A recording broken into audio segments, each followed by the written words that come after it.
Okay then, what follows in a moment is me waffling on about working with the Canon 70D, a camera that came out a decade ago. I'll have a bit of a run through with a few of the things I've encountered. That's about 10 minutes of me waffling on, sitting in the back of a car, avoiding the rain like a soft shite. After a couple of sessions in the field, I'll be sharing some impressions and explain the context in which it's used, which is for motor racing photography, to serve clients both print and digital. Some of the ways I work, meaning what I'll have to deal with, there's a fly. Hey, fucker. After that 10-minute moment sitting in the back of the car, we'll come back to here and now I can give my impressions of the camera to see after the weekend whether or not the camera can do the job I was asking of it. I'll throw in a bunch of photos as well with the settings so you can judge as best you can as we come back here.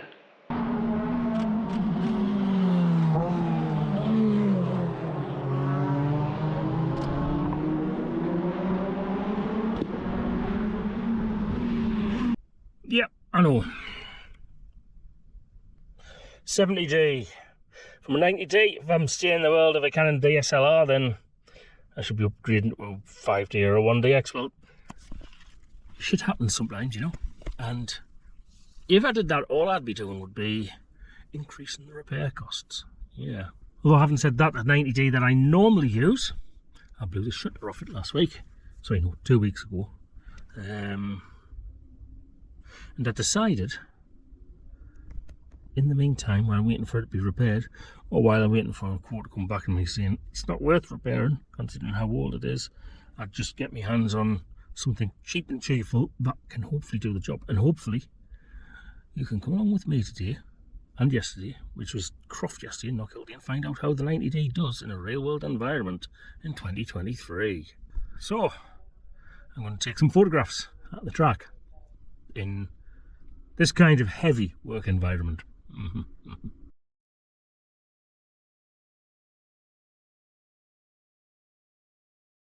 I've got a video coming about blowing the shutter apart on my 90D, more dramatic than what it sounds. So when it does come, I'll post a video here, or here, or I might just not link it at all, because I can be forgetfully lazy at times. But anyway, you don't want to know about that, do you? No. So, what's the story then? Right, and if you don't follow the channel, it'll be fair, not many people do. I'm a motorsport photographer and journalist. I've been for quite some time. I shoot trackside in 2023 for the top championship in the United Kingdom, British Touring Car Championship.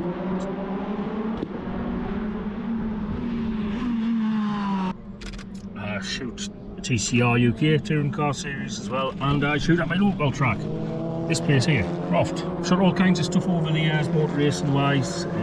This year I've quite massively reduced my work down to just those really. I'm only doing somewhere between 60 and 70 days of shooting trackside, which for me is a lot less than what I've been doing in the past. So I just thought it would be interesting to bring 10-year-old or 10-year-old technology, because it was released 10 years ago, into a real-world work environment, so to speak. And it might be interesting for those of you who are considering the 70D as an alternative to a cheaper entry-level camera. And I am actually intending on doing an actual, see how a 2000D works out at a professional level, a real entry-level camera.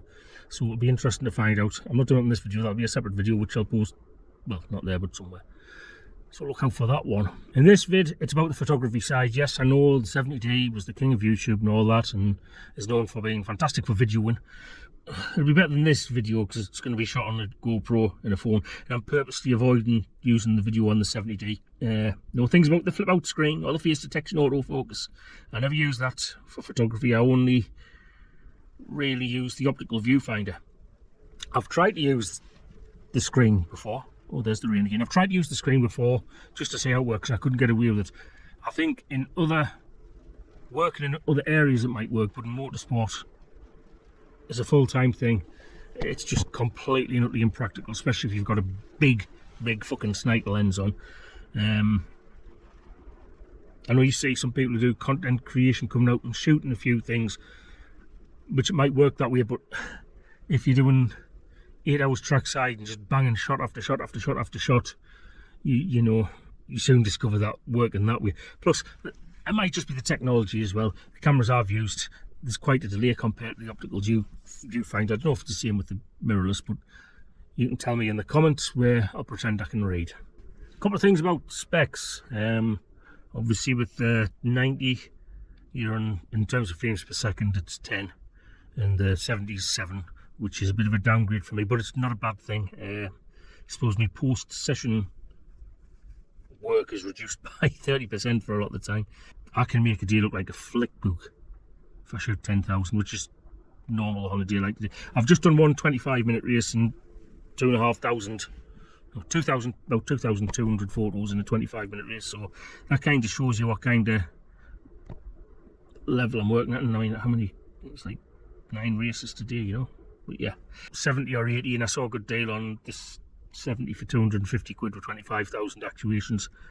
That kind of sold it, because the shutter count on my 90D had well over 1 million, and its predicted shutter lifetimes 120,000, I think it is.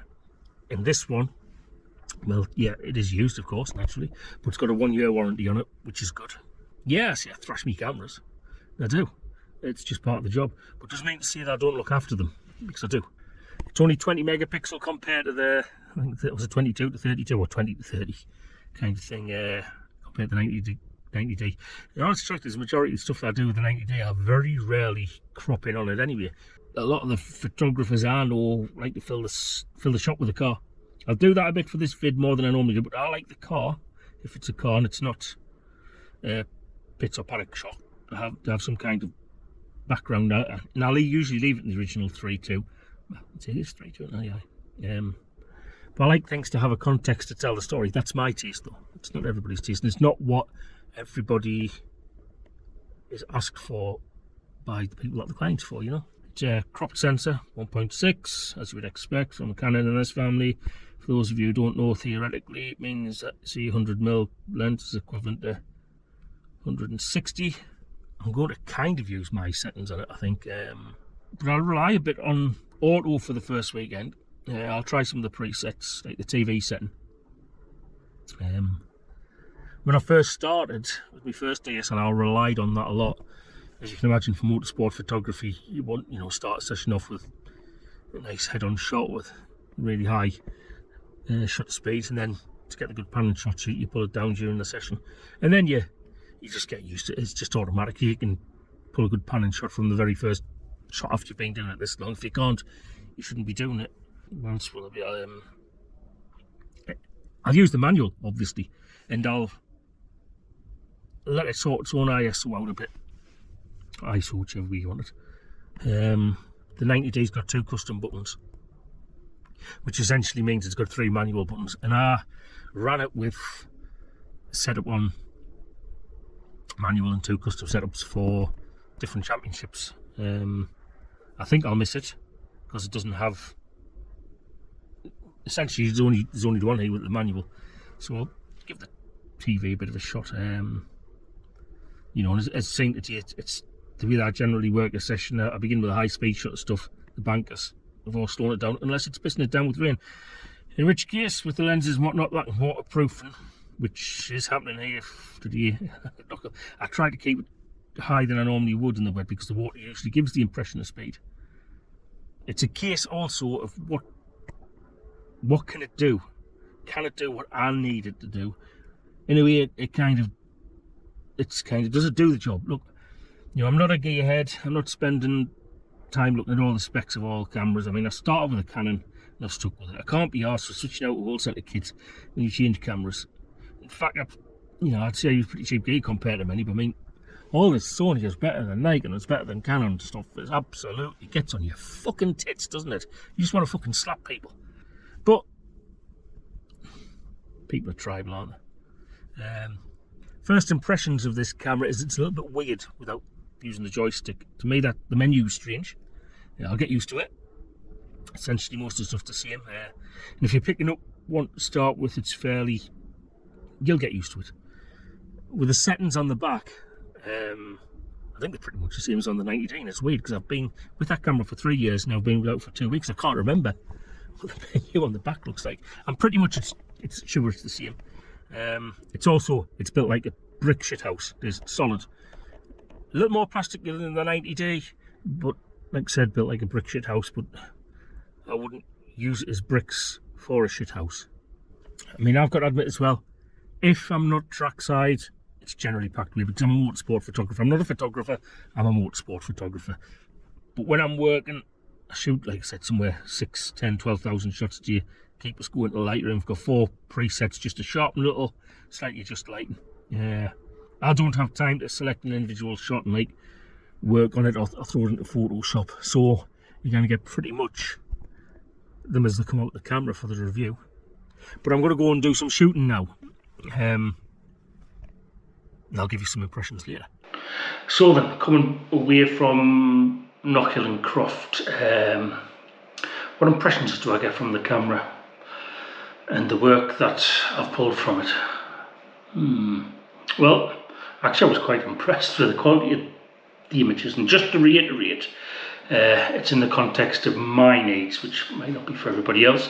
The camera itself, I suppose, I could get used to it using one full time, but over the case of just one weekend, it really does feel like a step down from the 90D that I was using for a number of reasons, which I'll cover. And I have to be honest here, that 1 year warranty that was going about, yeah, that's come in because after a couple of sessions, the dial on the top of the media selector kind of came off. Sure, it's an easy fix with a bit of super glue, but I took it back to the shop, they reimbursed it, and I gave my go ahead for the repair of my old 90D. There's 2 vids coming about the 90D, so keep an eye out about that. But I'm really not going to let the 90D, if I can, get in the way of my opinions here, because, you know, except where there's a need for a direct reference. But before I start going through a few photos and whatnot, I'll say this: the 70D has made us realise that I have become a lazy bastard.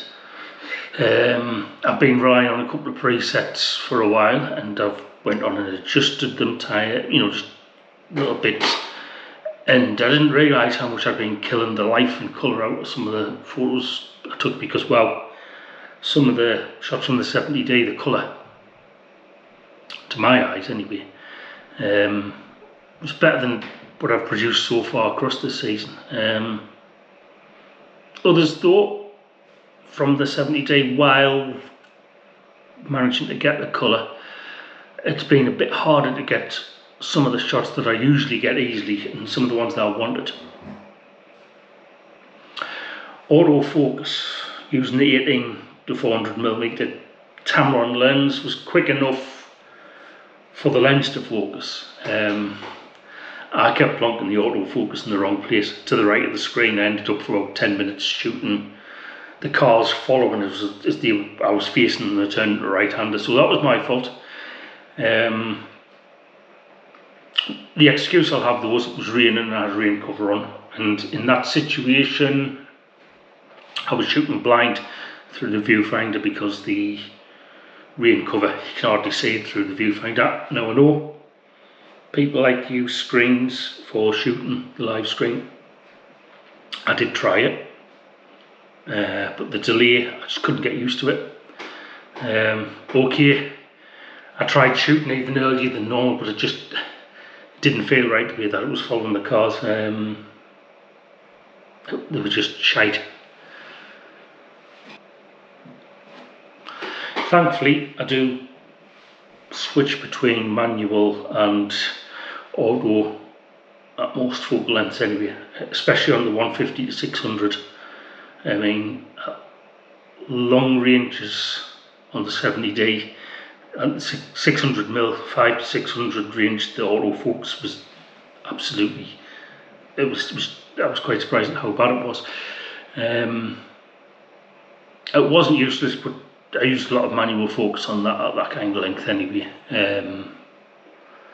You know, when you're banging out 4 or 5 second bursts at 7 frames per second, you can argue that losing the first 3 or 4 shots, fair enough, you could do that, but it's motor racing. I know from my experience it's easy to miss something kicking off, but adding the slowness of that on top of human fallibility, no thanks. But it wasn't designed to do that, was it?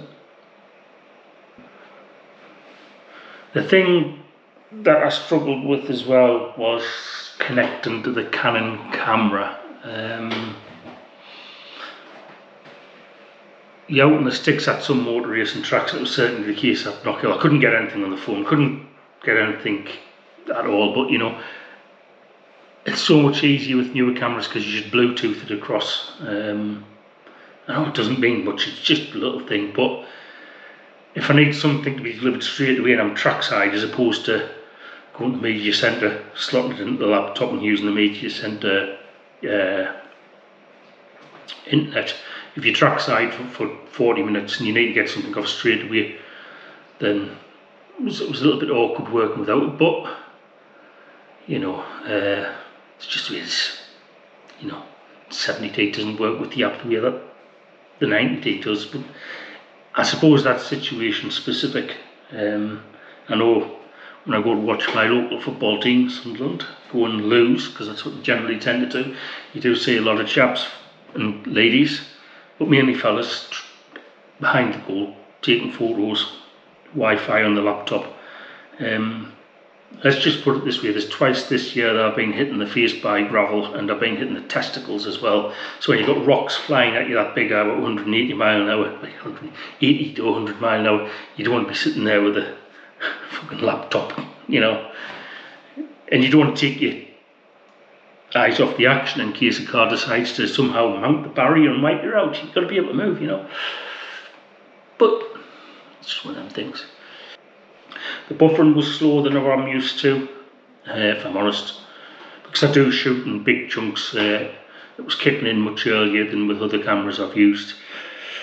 That was with, I tried it with RAW and JPEG. I usually shoot top level JPEG because RAW mode racing doesn't work if you're banging shots out. Like for like comparison with the 90D, which I'm not supposed to be doing, which on average cracks out a JPEG around the 9.5 megabyte size. The 70D was putting out about 6.5 or 6, using the highest JPEG setting, like for like. Again, the buffering rate is, I suppose, pretty much situation specific and down to the right speed of the card. And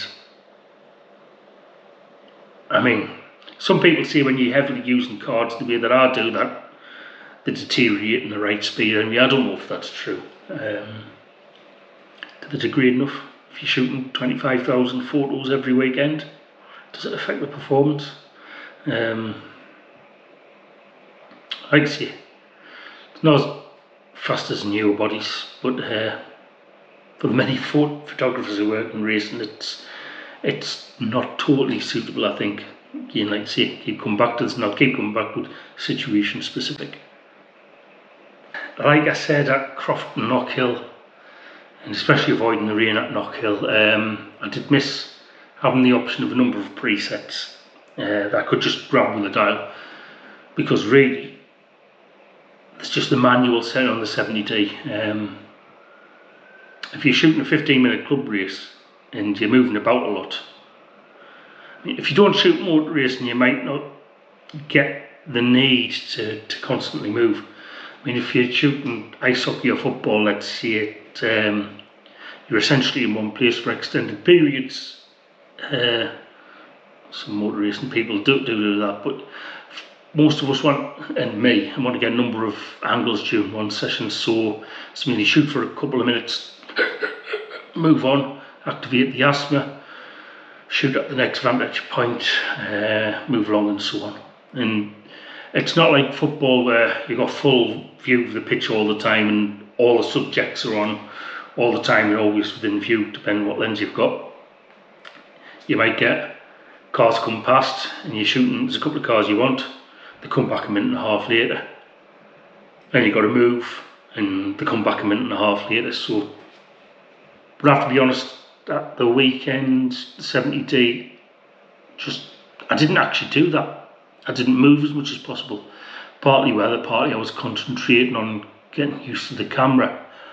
Now I imagine in most cases it's irrelevant anyway, but what I did do was, because I normally have on the 90D again, comparing, I'll use the manual and the 2C preset buttons, whereas with the 90D what I did, I got the setting that I favoured onto the manual, and I actually switched to TV quite a lot, changed the shutter speed. It managed the job fine. The AV preset I tried for, because the ISO switching from being out in a bright pit lane to going into garages to get driver shots and whatnot. Going from light outside to dark inside without using a flash, it was almost fail safe. And I know some fucks will rattle on about setup and whatnot, but when you dash into a garage because you see a driver putting the helmet on, it's got to go and do it, you know. The hero shot, you got a couple of seconds to react, even react. But the AV had that one problem, which was shutter speed for some of them. Some great photos. That would be better if the subject wasn't moving their arms, because I've got some great photos. I've had to crop them, which I never do, where at the bottom the arms are a bit blurred because they're moving. New cameras do handle that a bit better. As stated before, I think I said it was a bit like brick shit house, and it is. It's solid. The camera body, that is not what you're leaving in the brick shit house. Whenever I've had a go of mirrorless cameras, they felt like brittle toys to me. Apart from the disc on top of the camera for the mode selector, when that fell off, apart from that, it really felt like you could bludgeon someone you don't like to death with that camera body and then photograph the evidence afterwards with no problem. It's a tank, really is. The shutter's loud, so it sounds like a tank coming at you. Quite loud actually. It has a silent shooting setting, but that is a fucking lie. It's not silent. Screen solid, like really solid. In fact, it's surprised us that the flippity out thing actually feels stronger and better mounted than on the 90D, which is obviously quite a bit newer.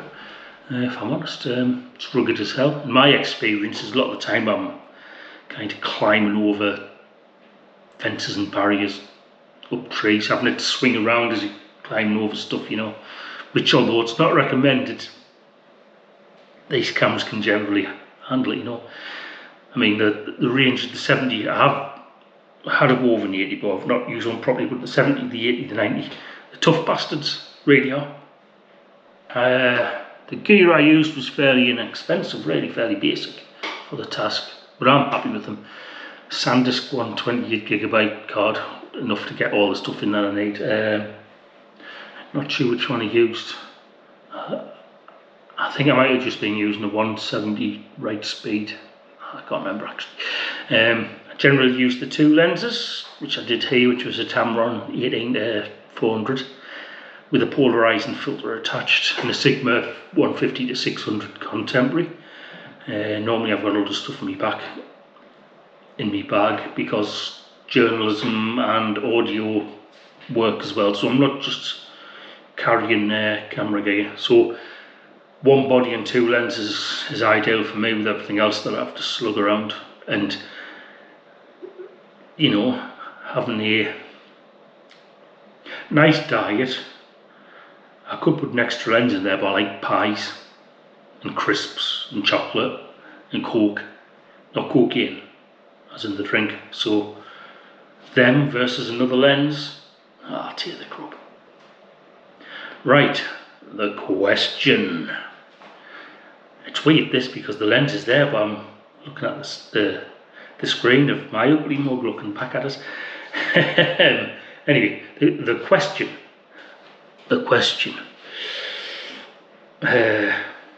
is it better than an entry-level DSLR?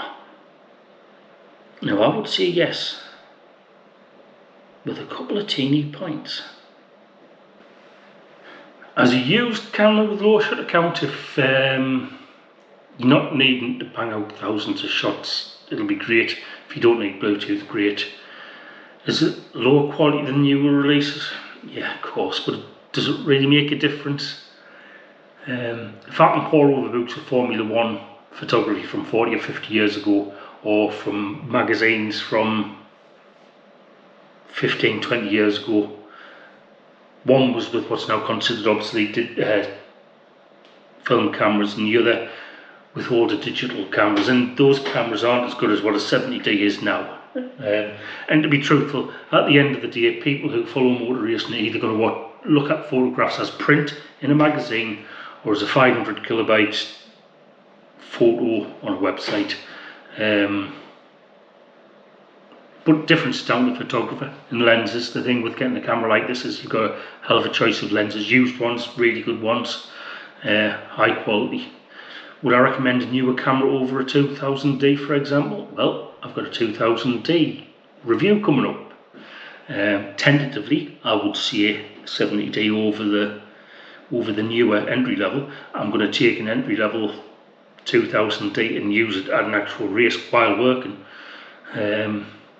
But the thing is, if you know roughly what you're looking at and you can get a year's warranty, then I would say go for something like a 70D, because as a working camera, it's still a good piece.